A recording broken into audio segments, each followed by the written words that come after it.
యుద్ధంలో మొత్తంగా Donald Trump ఓటమి దిశగా అడుగులు వేస్తున్నట్టు కనబడుతోంది. దాదాపుగా నైతికంగా ఓడిపోయినట్టుగానే ఇంటర్నేషనల్ ఎక్స్పర్ట్స్ భావిస్తున్నారు. ఇక రీజన్ ఏంటంటే డొనాల్డ్ ట్రంప్ యుద్ధాన్ని 1-2 రోజుల్లో ముగిద్దామనుకున్నాడు. గతంలో ఇఫ్ యూ రిమెంబర్ జూన్ 2025న 12 రోజుల పాటుగా యుద్ధం జరిగింది in between Israel and Iran. అప్పుడు అమెరికా కేవలం చివరి 1-2 రోజుల్లో వచ్చి నతాన్స్ అనేటువంటి న్యూక్లియర్ సైట్స్ పైన అటాక్ చేసి తన B-2 బాంబర్లకు అటాక్ చేసి న్యూక్లియర్ స్థావరాన్ని పేల్ చేశామని చెప్పి అక్కడి నుంచి వెనుదిరిగి వెళ్ళిపోయిన యుద్ధానికి ఒక బ్రేక్ పడింది. ఆ తర్వాత మళ్ళీ ఇప్పుడు యుద్ధం మొదలైంది. ఈ యుద్ధం మొదలైన తర్వాత మొదటి రోజునే ఇరాన్ పైన అమెరికా అండ్ ఇజ్రాయెల్ ఇద్దరూ కలిసి అలీ కమేని అంతమొందించారు. ఫిబ్రవరి 28న యుద్ధం స్టార్ట్ అయితే వాళ్ళు సుమారుగా జూన్ యుద్ధం 12 రోజుల పాటుగా జరిగిన యుద్ధంలోనే వాళ్ళు డిసైడ్ అయిపోయారు అలీ కమేని అంతమొందించాలి. అలీ కమేని చనిపోకపోతే తమకు ఇరాన్ పైన పట్టు దొరకదన్న రకంగా అమెరికా భావించింది. సో అక్కడ అంతర్యుద్ధం జరుగుతున్న సమయంలో కూడా అంతర్యుద్ధం అంటే ఏం జరిగింది అంతర్యుద్ధంలో? సో ఇరానియన్స్ అంతా కలిసి అలీ కమేనికి వ్యతిరేకంగా ఇంటర్నల్గా వాళ్ళు ఒక వార్కి తెరలేపారు. బికాస్ ఆఫ్ రియాల్ పడిపోవడం, అక్కడ కరెన్సీ పడిపోవడం, ఉద్యోగాలు లేకపోవడం, మోడర్నైజ్డ్గా అక్కడ దేశాన్ని డెవలప్మెంట్ చేయలేకపోవడం, టెక్నాలజీ పరంగా వెనుకడుగు వేయడం, తర్వాత ఇక హిజాబ్ లాంటివి ధరించమని చెప్పడం, అంటే ఇస్లామిక్ రూల్స్ స్ట్రిక్ట్గా అమలు చేస్తోంది కాబట్టి ఎవరేం చేయలేకపోతున్నారు రకంగా అక్కడ కొన్ని అంతర్యుద్ధాలు జరగడం. మోస్ట్లీ లేడీస్ అంతా బయటకు వచ్చి హిజాబులు తీసి పడేశారు. అటువంటి అంతర్యుద్ధానికి కూడా డొనాల్డ్ ట్రంపే కారణమైనట్టుగా భావించడం. సో డొనాల్డ్ ట్రంప్ ఆ తర్వాత ఇక డైరెక్ట్గా యుద్ధ రంగంలోకి మొదలుపెట్టి అలీ కమేని అంతమొందించిన తర్వాత యుద్ధం క్లోజ్ ఇక అనుకున్నాడు. కానీ ఇరాన్ని తక్కువ అంచనా వేశాడు డొనాల్డ్ ట్రంప్. ఆ రకంగానే ఇప్పుడు ఇరుకున పడ్డాడు. ఇజ్రాయెల్కి సపోర్ట్గా డైరెక్ట్గా అమెరికా ఇరాన్పై అటాక్ చేయాల్సిన అవసరం ఉందా అంటే కేవలం ఆధిపత్య పోరు కోసం మాత్రమే. ఇద్దరి మధ్య ట్రేడ్స్ లేవు, ఇద్దరి మధ్య ఎటువంటి డైరెక్ట్ కాన్ఫ్లిక్ట్స్ లేవు, బార్డర్ షేరింగ్ లేదు, ఆర్మీ పరంగా కూడా ఎటువంటి థ్రెటన్స్ కూడా లేవు. కానీ ఎందుకు మరి యుద్ధం జరుగుతోందని అంటే కేవలం ఆధిపత్య పోరు కోసం మాత్రమే. ఇజ్రాయెల్కి ఇరాన్కి మధ్య యుద్ధం ఉంటే ఉండొచ్చు, బికాజ్ అక్కడ ఇజ్రాయెల్కి అటాచ్డ్గా ఉన్నటువంటి కొన్ని కంట్రీస్ సిరియా కానీ, లెబనాన్ కానీ, లేకపోతే ఆ దారి దగ్గర యెమెన్ హౌతీలు కానీ, సో హమాస్, హెజ్బొల్లా, పలిస్తీనా వేర్పాటువాదం, సో వీటన్నింటికి ఇరాన్ సపోర్ట్ చేస్తోంది. సో ఇరాన్ తమ సపోర్టర్స్కి సపోర్ట్ ఇస్తోంది. కానీ ఎక్కడ కూడా అమెరికాకు వ్యతిరేకం చేయలేదు. ఇజ్రాయెల్కి ఇరాన్ సపోర్ట్ ఇచ్చే వ్యక్తులు ఒక శాపంగా మారారు. అప్పుడు మీరు వీళ్ళకి సపోర్ట్ చేయడం మూలంగానే ఇజ్రాయెల్ పూర్తిగా నష్టపోతుందని చెప్పేటువంటి విధంగా ఇజ్రాయెల్ ఇరాన్పై అటాక్ చేసింది. ఇక్కడ ఎక్కడ అమెరికా ఇన్వాల్వ్మెంట్ లేదు, డైరెక్ట్ ఇన్వాల్వ్మెంట్ అమెరికా ఎక్కడ అవసరం కూడా లేదు. అమెరికాకి ఇరాన్కి యుద్ధం గతంలో ఎప్పుడో చాలా రోజుల క్రితం ఒక అంతర్గత యుద్ధంలో భాగంగా వాళ్ళు బద్ధశత్రులుగా మారిపోయారు. ఓకే, బహుశా ఇది జరిగిన తర్వాత అంటే ఆ ఇన్సిడెంట్ జరిగిన తర్వాత కూడా మేబీ 10వ ప్రెసిడెంట్ సుమారుగా ఒక 8వ ప్రెసిడెంట్ అనుకుంటా ట్రంప్. అంటే చాలామంది ప్రెసిడెంట్లు పోయారు, జో బైడెన్, బరాక్ ఒబామా, ఇంకా చాలామంది ప్రెసిడెంట్లు ఉన్నారు కదా అమెరికాకి. వాళ్ళు ఎవరెందుకు ఇరాన్పై అటాక్ చేయలేదు? ఎందుకు అమెరికా డొనాల్డ్ ట్రంప్ మాత్రమే అటాక్ చేస్తున్నాడు? Because he wants to create some history. ప్రపంచ దేశాలు తన ఆధీనంలో ఉండాలి, తన కంట్రోల్లో ఉండాలన్న రకంగా ప్రయత్నం చేస్తూ డొనాల్డ్ ట్రంప్ చేసినటువంటి ప్రయత్నమే ఈ యుద్ధం. ఈ యుద్ధంలో ఇరాన్ పైన 1-2 రోజుల యుద్ధాన్ని ముగిద్దామనుకున్న డొనాల్డ్ ట్రంప్ తిరిగి బెడిసి కొట్టింది. అది ఇరాన్ దగ్గర కూడా అదే స్థాయిలో మిసైల్స్ ఉన్నాయి, ఇరాన్ కూడా దాడి చేయగలుగుతోంది. ఇరాన్ దగ్గర మీరు నమ్మరు 12 లక్షల మంది సైన్యం సిద్ధంగా ఉన్నారు. వీరితో పాటుగా మరో 10 లక్షల మంది, 10 నుంచి 12 లక్షల మంది సామాన్య జనం కూడా మాకు నేర్పించండి యుద్ధంలో ఎలా పోరాడాలో, మేము సైతం వస్తామని చెప్పి వారంతా సిద్ధపడిపోయి మొన్నే జాయిన్ అయినట్టుగా మీరు వార్త కూడా చూసే ఉంటారు. 10-12 లక్షల మంది దేశవ్యాప్తంగా మా ప్రాణాలు పోయినా పర్లేదు, మా దేశాన్ని మనం కాపాడుకుందాం, సో మేము కూడా వస్తామన్నట్టుగా 25 ఇయర్స్ లోపున్న పిల్లలే వారంతా యుద్ధంలో చేరిపోయారంట. వాళ్ళంతా ఆర్మీ శిక్షణ పొందుతున్నారంట. ఇప్పుడు ఓవైపు యుద్ధం జరుగుతున్నాం కానీ ఇంకోవైపు వారందరికీ శిక్షణ ఇస్తున్న ఇరాన్, IRGC. సో ఇటువంటి సిచ్యువేషన్లో అమెరికా అధ్యక్షుడు డొనాల్డ్ ట్రంప్ ఏమనుకున్నాడంటే యుద్ధం ఆగిపోతుంది, యుద్ధం అయిపోయింది, వాళ్ళంతా కోల్పోయారు, వాళ్ళ దగ్గర యుద్ధ సామాగ్రి లేదు, ఆర్మీ లేరు, వాళ్ళ రాజే లేడు, అలీ కమేని చనిపోయాడు అనుకున్నారు. అలీ కమేని పోతే ముస్తఫా కమేని వచ్చారు. అక్కడ అమెరికా ఇరానియన్ చీఫ్ ఆఫ్ స్టాఫ్ని అంతమొందిస్తే ఇంకొక వ్యక్తి వచ్చారు. సైన్యాన్ని అంతమొందిస్తాం అనుకుంటే సైన్యం తర్వాత ఇంకొకరు వచ్చారు. రాడార్ సిస్టమ్ డిఫెన్స్ పూర్తిగా కుప్పకూలుద్దామనుకుంటే రష్యా సపోర్ట్ ఇస్తోంది. స్ట్రైట్ ఆఫ్ హార్మోజ్ని విడిపిద్దామంటే వాళ్ళు ఇంకా పటిష్టంగా దాన్ని పట్టుకొని ఉంటున్నారు. సో ప్రతిసారి అమెరికా ఇరాన్పై పైచేయి సాధిద్దామన్న ప్రతిసారి కూడా కొంత విఫలమవుతూనే వస్తుంది. రీసెంట్గా మీరు చూసే ఉంటారు, డొనాల్డ్ ట్రంప్ ఒక ట్వీట్ చేశాడు, యుద్ధం ఆగిపోయిందిగా, యుద్ధాన్ని ఆపే దిశగా అడుగులు వేస్తున్నాము, సో మీరు కనుక మాతో డీల్ కుదుర్చుకొని యుద్ధాన్ని ఆపుకోకపోతే మెనీ మోర్ టు ఫాలో, ఇంకా చాలా తీవ్రమైన పరిణామాలు ఉంటాయన్నట్టుగా డొనాల్డ్ ట్రంప్ హెచ్చరించాడు. కానీ ఆ హెచ్చరికలకి ఇరాన్ ఏమైనా ఆగిపోయిందా, తగ్గిపోయిందా? ఇంకా యుద్ధం కొనసాగిస్తూనే ఉంది. Latest example, very perfect latest మీకు అర్థం అవడం కోసం చెప్పే ఎగ్జాంపుల్ ఏంటంటే, టెహరాన్ నుంచి, ఇరాన్ రాజధాని టెహరాన్ నుంచి కరాజ్ వైపుగా వెళ్ళేటువంటి ఒక బ్రిడ్జ్, అది ఆ B1 బ్రిడ్జ్ చాలా ప్రతిష్టాత్మకంగా తీసుకొని కడుతోంది ఇరాన్. ఆ బ్రిడ్జ్ని అమెరికా దాన్ని కూల్చేసింది మాత్రం ఊరుకుందా? మరుసటి రోజే ఇరాన్ పైన ఏదైతే గగనతలం పైన అమెరికా యుద్ధ విమానాలు ఎగురుతున్నాయో వాటిని పేల్చేసింది. ఏ10కి సంబంధించినటువంటి ఆ వార్తాగ్ అనేటువంటి ఇంకొక యుద్ధ విమానం రెండింటిని పేల్చేసింది. ఒక బ్రిడ్జ్ దగ్గర 8 మంది చనిపోతే వీళ్ళ వైపు నుంచి అదే స్థాయిలో మరణాలు సంభవించే విధంగా ఎయిర్ క్రాఫ్ట్ను కుప్పకూల్చే విధంగా ప్రయత్నం చేసింది.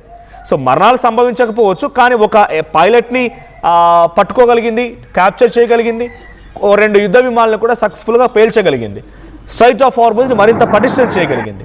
సో ఇరాన్ తమ ప్రతీకార దాడులతో అగ్రరాజ్యానికి వణుకు పుట్టిస్తోంది. ఇక్కడ ఇంకొక ట్విస్ట్ ఏంటంటే, పాకిస్తాన్ పాపిస్టి కుక్కలు, మనం డెఫినెట్గా ఈ పాకిస్తాన్ పరమ నీచుల గురించి మాట్లాడుకోవాల్సిందే. ఈ హల్వాగాడు ఏం చేశారంటే, యుద్ధాన్ని ఆపేస్తానని చెప్పి, ఓ చర్చ పెడతానని చెప్పి ఇస్లామాబాద్ వేదికగా ఓ సీజ్ ఫైర్ అండర్స్టాండింగ్ కోసమని అన్ని దేశాలను పిలిచాడు. ఈజిప్ట్ వచ్చింది, టర్కీ వచ్చింది, సౌదీ వచ్చింది, పాకిస్తాన్ వచ్చింది. మరి పోరాడుతున్న దేశాల్లో నుంచి అమెరికా రాలేదు, తను ఇరాన్ రాలేదు, ఇజ్రాయెల్ కూడా రాలేదు అక్కడికి. మరి ఎవరితో చర్చ పెడుతున్నాడు వీళ్ళు మాట్లాడుకున్నారు. ఫస్ట్ ఇదే ఆ మీటింగ్ చూడండి. ఆ మీటింగ్లో ఇషాక్దార్, తర్వాత ఈజిప్ట్ నుంచి, టర్కీ నుంచి, సౌదీ నుంచి ప్రతినిధులు వచ్చారు. వీళ్ళంతా భేటీ జరిపింది. ఈ భేటీలో ఏం జరిగింది? మనం యుద్ధాన్ని ఆపాలి అనుకున్నారు. ఏం ఆపగలిగారు? సుమారుగా 3-4 రోజుల పాటుగా చర్చ జరిగితే కేవలం అక్కడ టైంపాస్ చాయ్ బిస్కెట్, బఠానీ బిస్కెట్, ఈ చర్చ తప్ప ఏం జరగలేదు. అంతకు మించి ఒక రిజల్ట్ లేదు కదా. అట్లీస్ట్ డొనాల్డ్ ట్రంప్ని కన్విన్స్ చేయగలిగారా? ఇరాన్ మాత్రం నువ్వెంత, నీ లెక్కెంత, నీ దగ్గరకు వచ్చిన యుద్ధం ఆపుకుంటానా, పోరా విధవా అని చెప్పి పాకిస్తాన్ని తిప్పుకొట్టి, పాకిస్తాన్ కనీసం పట్టించుకోవట్లే, ఇరాన్ కనీసం పాకిస్తాన్ని పట్టించుకోవట్లే. ఇక్కడ పాకిస్తాన్ పట్టించుకోవడం పక్కన పెడితే, పాకిస్తాన్ ఈ రకంగా అమెరికాకి సపోర్టుగానే యుద్ధాన్ని ఆపాలనుకుంటుందన్న భావనలో ఇరాన్ ఉంది. సో ఇరాన్ వైపు నుంచి, ఇరాన్ ప్రతినిధుల నుంచి ఒక రిక్వెస్ట్ ఏమొచ్చిందట అంటే, Bharat is an alternate option, India ఇప్పుడు మాకున్న ఏకైక ఆప్షన్, మీరు యుద్ధాన్ని ఆపండి. మీకు అన్ని పరిణామాలు తెలుసు, మొదటి నుంచి గమనిస్తూనే ఉన్నారు. ఎవడేం చేస్తున్నాడు, ఎవడు యుద్ధం చేస్తున్నాడు, ఎవడు మిసైల్ వేస్తున్నాడు, ఎవడు ప్రాణాలని తీస్తున్నాడు, ఎవడు ఇన్ఫ్రాస్ట్రక్చర్ని దెబ్బకొడుతున్నాడు, యుద్ధంలో యుద్ధనీతిని పాటిస్తుంది ఎవడు, యుద్ధాన్ని పక్కదారి పట్టించి మాపై ఆధిపత్యం చెలాయించాలని చూస్తుంది ఎవడు, అన్నింటికి భారత్ ఒక నిలువెత్తు సాక్ష్యం. సో ఇండియా అన్ని గమనిస్తూనే ఉంది కాబట్టి ఇండియా ఇప్పుడు మధ్యవర్తిత్వం వహించాలనేది ఇరాన్ కోరుకుంటోందట. ఎస్, మేము సిద్ధంగా ఉన్నాం, సీజ్ ఫైర్ కోసం మాట్లాడదాం, కానీ వాళ్ళని మాత్రం ఊరుకునే ప్రసక్తే లేదు. ఒకవేళ సీజ్ ఫైర్కి మాట్లాడుకుందాం, మా కండిషన్స్కి యాక్సెప్ట్ చేద్దాం అనుకున్నా కూడా మేము మాత్రం ఇస్లామాబాద్కి రాము. పాకిస్తాన్ ఎటువంటి చర్చలు జరగాల్సిన అవసరం లేదు. పాకిస్తాన్ జరుపుతున్న చర్చలు అంటే అమెరికా జరుపుతున్నట్టే. పాకిస్తాన్ అనేవాడు అమెరికా పెంపుడు కుక్క అనేది ఇరాన్ కూడా అర్థమైపోయింది. నేను మీకు కొంత ఎగ్జాక్ట్ వేలో చెప్తున్నాను, బట్ డిప్లొమసీగా వాళ్ళ టాక్స్ ఇదే రకంగా ఉండవు. పాకిస్తాన్ని వేరే రకంగా విభేదిస్తాయి, ఇండియాని మీడియేట్ చేయమని చెప్పి వేరే రకంగా కోరుకుంటున్నాయి. బట్ నేను మీకు అర్థమవడం కోసం ఈ భాషను ఉపయోగిస్తున్నాను. పాకిస్తాన్ వాడు డెఫినెట్గా అటు అమెరికాకి సపోర్టివ్గానే ఉంటాడు, ఇజ్రాయెల్కి సపోర్టివ్గానే ఉంటాడు. బికాస్ హీ నీడ్స్ ఫండ్స్, వానికి డబ్బులు కావాలి, వానికి ఇన్వెస్ట్మెంట్స్ కావాలి, వానికి వెపన్స్ కావాలి. కాబట్టి ఎట్టి పరిస్థితుల్లో మేము పాకిస్తాన్ ఇస్లామాబాద్లో చర్చలు జరిపితే హాజరు కాము, రాము, యుద్ధం ఆపడానికి మేము మీ చర్చల్ని ఒప్పుకోమని చెప్పి ఇరాన్ తెగేసి చెప్తోందట. Iran has also stressed that it finds Washington's demands unacceptable, effectively closing of the current framework for negotiations. ఇక్కడ యుద్ధాన్ని ఆపడానికి ప్రయత్నిస్తున్న పాకిస్తాన్ని తిప్పికొట్టడంతో పాటుగా వాళ్ళు పెట్టే కండిషన్ ఎట్టి పరిస్థితుల్లో యాక్సెప్ట్ చేసే విధంగా లేవు. మహారాజును ఆయన డిసైడ్ చేయడానికి, మేమేం చేయాలో వాడోడు చెప్పడానికి. అంటే ముస్తఫా ఖమైనీ కూడా వద్దు, మీకు కొత్త రాజును తీసుకొస్తాను, కొత్త పరిపాలన తీసుకొస్తాను, కొత్త సుప్రీం లీడర్ ఉంటారు, కొత్తగా మీకు అన్ని పరిణామాలు జరుగుతాయంటే నువ్వెవడు మాకు చెప్పడానికి అన్నట్టుగా ఇరాన్ చెప్తోంది. It's also stressed Washington's demand unacceptable, accept చేసే విధంగా లేవని చెప్తున్నారట. The breakdown has left diplomatic efforts in limbo, prompting Turkey and Egypt to look beyond Islamabad for solutions. The two countries are now exploring alternative venues to host the talks. Pakistan రానప్పుడు ఎట్లయినా యుద్ధం ఆపాల్సిందే. అప్పుడు Turkey, Egypt and Saudi ఏం చేస్తున్నాయంటే పాకిస్తాన్ చేతో కావడం లేదు. ఇక పాకిస్తాన్ని, అటు ఇరాన్ని, ఇజ్రాయెల్ని, అమెరికాని ఒక వేదికకి తీసుకొచ్చి యుద్ధాన్ని ఆపడం కోసం పాకిస్తాన్ వాళ్ళు అవ్వడం లేదు. ఆల్టర్నేట్ ఆప్షన్స్ కోసం ఇప్పుడు ఈజిప్ట్, టర్కీ లాంటి దేశాలు కూడా చూస్తున్నాయంటే ఎవరు మధ్యవర్తిత్వం వహిస్తాయి, ఎవరు యుద్ధాన్ని ఆపడం కోసం ప్రయత్నం చేస్తారు రకంగా వాళ్ళు కూడా ఆలోచిస్తున్నారట. With Qatar and Istanbul emerging as the leading candidates to salvage with what remains of the ceasefire push. ఎవరైతే దీనికి పర్ఫెక్ట్గా నాయకత్వం వహించి యుద్ధాన్ని ఆపగలుగుతారో ఆ లీడర్షిప్ కోసం ఇటు Saudi, Egypt, Turkey and Qatar, Gulf countries అన్ని కూడా ఎక్స్పెక్ట్ చేస్తున్నాయి. సో మరి ఆల్టర్నేట్ ఆప్షన్ ఎవరు అంటే గల్ఫ్ కంట్రీస్తో సిద్ధంగా లేదు ఇరాన్ కూర్చొని మాట్లాడడానికి. అంటే ఇజ్రాయెల్ దగ్గరికి అంతకంటే వెళ్ళదు. పాకిస్తాన్ వద్దంటోంది. రష్యా, చైనా కూడా వాళ్ళకి సపోర్టర్స్గా ఉన్నారు కాబట్టి రష్యా, చైనాలో మీటింగ్ పెడదామంటే ఇటు అమెరికా కానీ ఇజ్రాయెల్ కానీ యాక్సెప్ట్ చేసే పరిస్థితి ఉండదు. బికాస్ మీకు తెలిసిందే రష్యా అండ్ చైనా ఇండైరెక్ట్గా ఇరాన్కి సపోర్ట్ చేస్తున్నాయి. సో కంప్లీట్ న్యూట్రల్గా మొదటి నుంచి గమనిస్తున్నటువంటి ఏకైక దేశం ఇండియా మాత్రమే. So India could be the alternate host to make the cease fire. So ఈ సీజ్ ఫైర్ అండర్స్టాండింగ్ని జరిపించాలంటే కేవలం ఇండియా మాత్రమే ఆప్షన్గా ఉందనేటువంటి భావనలో అటు గల్ఫ్ కంట్రీస్ అండ్ ఇరాన్ కూడా ఉంది. మరి దీనికి అమెరికా, ఇజ్రాయెల్ యాక్సెప్ట్ చేస్తా. Israel of course a good friend of India. Israel of course మంచి మిత్రత్వ దేశం ఇండియాతో ఉంది. సో ఇరాన్ ఇండియాను నమ్ముతోంది. ఇజ్రాయెల్ కూడా మధ్యవర్తి వహించడానికి ఇండియాను ఆప్షన్గా కనుక చూసుకుంటే ఇండియా ఈ యుద్ధానికి ఆపడానికి అవకాశం ఉంటుందా చూడాలి. మరి ఏం జరిగిద్దో. ఇండియా గవర్నమెంట్ కానీ మన ప్రధాని మోదీ కానీ ఆ దిశగా ప్రయత్నం చేస్తారో లేదో తెలియదు. But it could be a great option actually, but అది జరుగుద్దా లేదో తెలియదు. The report also mentioned that Trump spoke about a possible ceasefire with Saudi Crown Prince Mohammed bin Salman over a call. ఫోన్లో మాట్లాడారంట. ఎలాగైనా యుద్ధాన్ని ఆపాలి, మీరు మాట్లాడండి, యుద్ధాన్ని ఆపేద్దాము, బట్ మా కండిషన్స్ కూడా యాక్సెప్ట్ చేయాలంటే ఆయన ఫోన్లో సౌదీ క్రౌన్ ప్రిన్స్తో మాట్లాడుకొచ్చారంట. ఆయన ట్రూత్లో కూడా పోస్ట్ చేశారు ఏమని. So Iran's president wanted a ceasefire and said it would be only happen when a Strait of Hormuz is open. మీరు యుద్ధాన్ని ఆపమని ఇరాన్ కోరుతోంది అంటున్నారు ఆయన.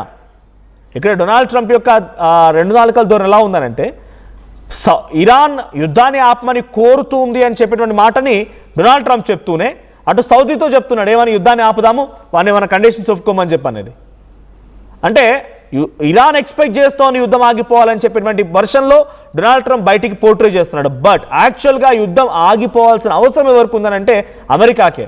With the pressure from Gulf countries, with the pressure from NATO countries and with the pressure from all over the countries who were supplying oil from Strait of Hormuz. Strait of Hormuz వెంట ఎవరైతే ఆయిల్ని supply చేసుకుంటూ ఉంటారో ఆ దేశాల నుంచి ఒత్తిడి వస్తుంది కాబట్టి డొనాల్డ్ ట్రంప్కి కావాలి. ఇంటర్నల్గా విత్ ఇన్ ద కంట్రీలో కూడా ఒక వార్ కొనసాగుతోంది డొనాల్డ్ ట్రంప్కి వ్యతిరేకంగా.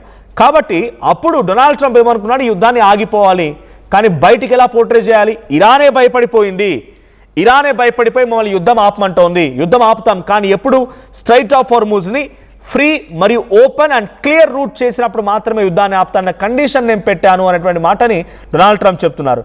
But truly Donald Trump wants to close this war. So Gulf దేశాల సహాయంతోనది సాధ్యమవుతుంది అని చెప్పి డొనాల్డ్ ట్రంప్ భావిస్తూ ఆ గల్ఫ్ కంట్రీస్ని బతిమాలడం, పాకిస్తాన్ని సైతం ఒక మధ్యవర్తిత్వంగా వహించే విధంగా ప్రయత్నాలు చేయడం ఇవన్నీ జరుగుతూ ఉన్నాయి. బట్ ఇరాన్ మాత్రం ఎట్టి పరిస్థితుల్లో ఒప్పుకోవడం లేదు. సో ఒకసారి మీకు ఒక చిన్న మ్యాప్ చూపిస్తాను. ఇరాన్ మద్దతు దేశాలు, ఇది ఎప్పుడు ఇరాన్ ఇజ్రాయెల్ యుద్ధం జరుగుతున్నప్పుడు ఇరాన్కి సపోర్ట్ ఇచ్చిన దేశాలు చూడండి. Turkey, China, Pakistan, Egypt, Saudi Arabia, UAE, Kuwait, Qatar, Malaysia, Libya, Syria, Sudan, Morocco, Bahrain, Iraq, Lebanon, Yemen, Russia, Venezuela, Cuba, ఉత్తర కొరియా. ఇవన్నీ దేశాలు కేవలం ఇరాన్ ఇజ్రాయెల్ మధ్య కాన్ఫ్లిక్ట్స్ వచ్చినప్పుడు సపోర్టివ్గా ఉన్న దేశాలు. ఒకసారి ఇజ్రాయెల్ వైపు కూడా చూద్దాం. ఇజ్రాయెల్కి సపోర్ట్ ఉన్న దేశాలు ఏంటి? America, Britain, Germany, France, Italy, Japan, Canada, Spain, Poland, Austria, Jordan, చెక్ రిపబ్లిక్, యూఈ. ఇవన్నీ దేశాలు కూడా అప్పుడు కేవలం ఈ యుద్ధం ఇరాన్కి ఇజ్రాయెల్కి మధ్య జరిగినప్పుడు ఎప్పుడైతే ఎంట్రీ ఇచ్చిందో అమెరికా డైరెక్ట్గా entry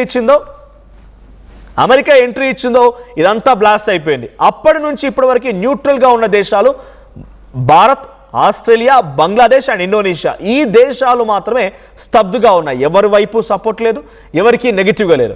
so Indonesia, Bangladesh, Australia దేశాలు పెద్దగా అంతటి ఎఫిషియెంట్ నాలెడ్జ్ కానీ అంత ఎఫిషియెంట్గా యుద్ధాన్ని ఆపగలే సామర్థ్యం ఉందా, అమెరికాని సైతం ఒప్పించగలిగి అమెరికా సైతం వినగలేటువంటి శక్తి సామర్థ్యాలు ఉన్నాయంటే నథింగ్. సో ఇప్పుడు అందుకే ఈ తటస్థ దేశాల్లో నుంచి భారత్ని ఆప్షన్గా పెంచుకొని భారత్ దగ్గర ఈ యుద్ధానికి ముగింపు పలకాలని ఒక ఆలోచన ఇరాన్ చేస్తోంది. అటు పర్ఫెక్ట్ లీడర్షిప్ కోసం సౌదీ కానీ ఈజిప్ట్ కానీ, టర్కీ కానీ, ఖతార్, ఈ దేశాలు కూడా మాకు ఇండియానే అన్నట్టుగా ఆప్షన్ చూపించట్లేదు. They are expecting a good leadership. ఈ యుద్ధాన్ని ఆపడం కోసం ఒక మంచి లీడర్ కావాలని ఎక్స్పెక్ట్ చేస్తున్నారు, ఒక మంచి దేశం కావాలని ఎక్స్పెక్ట్ చేస్తున్నారు. అంతేగాని వాళ్ళు ఇండియా వైపు ఆప్షన్ చూపించట్లేదు. బట్ ఇరాన్ ఈజ్ సజెస్టింగ్ మేము ఇండియా వేదికగా యుద్ధాన్ని కనుక ఆపగలిగే అవకాశం ఉంటే డెఫినెట్గా మేము చర్చలకు వస్తాం, బట్ అమెరికా కండిషన్స్ మాత్రం యాక్సెప్ట్ చేసే విధంగా లేవని కూడా కొట్టిపారేస్తోంది. సో పాకిస్తాన్ని మాత్రం పిచ్చి కుక్కని చేసింది మరోసారి అమెరికా. ప్రపంచ దేశాల్లో, గల్ఫ్ కంట్రీస్లో కానీ, ఇతర చూసే వాళ్ళందరిలో కానీ పాకిస్తాన్ చేత ఏం కాదు, వాడు పనికి మళ్ళీ దద్దమ్మ ఎదబా చవట అని మరోసారి అమెరికా ప్రూవ్ చేసింది, అటు ఇరాన్ కూడా ప్రూవ్ చేసింది. సో వాడు అనవసరంగా లేనిపోయిన దాన్ని తనకు మోయలేనటువంటి బరువును ఎత్తుకొని వాడేదో పెద్ద పీక్ కట్టలు కడతానట్టుగా ప్రయత్నం చేశాడు, కానీ అది ఏం సాధ్యం కాలేదు. పాకిస్తాన్ మళ్ళీసారి వెదవైపోయింది. పాకిస్తాన్ ఇప్పుడు మళ్ళీ అక్కడి నుంచి సౌదీకి సంబంధించిన వాళ్ళు కానీ, ఈజిప్ట్కి సంబంధించిన ప్రతినిధులు కానీ వెనుదిరిగి వెళ్ళిపోయారంట. సో నిజానికి యుద్ధానికి ముగింపు పలుకుతుందా లేదా చూడాలి.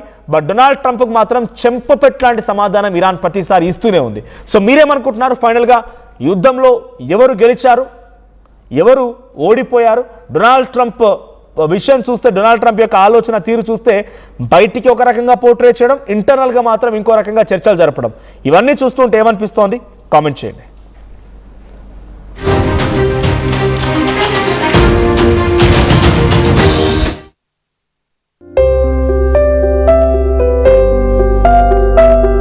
చిన్న చిన్న ఆనందాలు 35 ఏళ్లుగా నా జీవితంలో లేవు. 35 ఏళ్లుగా నేను డైపర్లలో బ్రతికాను. 6 సెంటీమీటర్ల ఫిస్టులా నా మూత్రాశయంలో లీకు కారణమైంది. ఎవరూ నాకు సహాయం చేయలేకపోయారు. AINUలో వైద్యులను కలిసే వరకు. అక్కడ వారు రోబోటిక్ శస్త్రచికిత్సతో నాకు పరిష్కారం ఇచ్చారు. వారు నా ఆత్మవిశ్వాసాన్ని కూడా తిరిగిచ్చారు. Precision care makes it possible. The Center for Robotic Surgery at AINU